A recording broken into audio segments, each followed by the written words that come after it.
The Otago was built 1869 in Glasgow in Britain. It was a three-masted iron barque, so a sailing ship, no steam power or anything like that.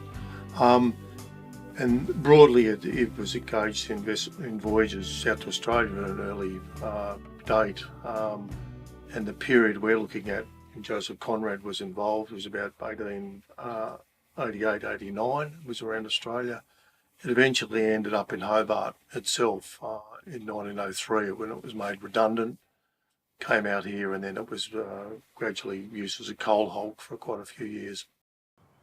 So it was sold for £1 to a local man, Henry Dodge, who actually took it up to the place where it is now at Otago Bay. So it's been there, since that date. The Otago lasted till about 1937 was the first attempt to dismantle it. In 1963, they did get in there and actually cut the hull down to basically to where it is now, to the waterline. But for the foreseeable future, there certainly what's left there will stay there. And as I said, there are remains of some other vessels over there. The Australian, I think, is the other one that's next to it, and there's other bits and pieces. So yeah, it'll be there for a long time. Joseph Conrad was born in what is now Poland, what I think was then Ukrainian territory, but it was part of the Greater Russia at that point in time. And I think it was 1857 that he was actually born.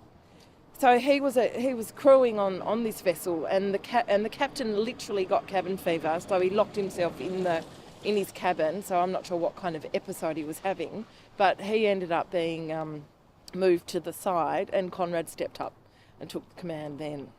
The shadow line was actually based on his service in the vessel, so it became very important for people to actually try and retain bits and pieces because of its association. So apparently some bits, a bit of the hull went off to the United States. I think the wheel of it is somewhere in Britain, and bits and pieces ended up obviously in Tasmania. In the particular piece that is in the Maritime Museum is the stairway, what they call the stairway cover for the actual one of the officer's hatch at the back of the stern of the vessel, and that was salvaged from the vessel, and it remained in pretty bad condition. Then it was finally restored for the State Library of Tasmania, and then it ended up eventually down at the Maritime Museum. It was only when he was in his 20s that he started speaking English fluently. And one of the curious things about Conrad is that he wrote in English, so his third language, and his novels were published in English, and then they were translated back into Polish by his niece later on.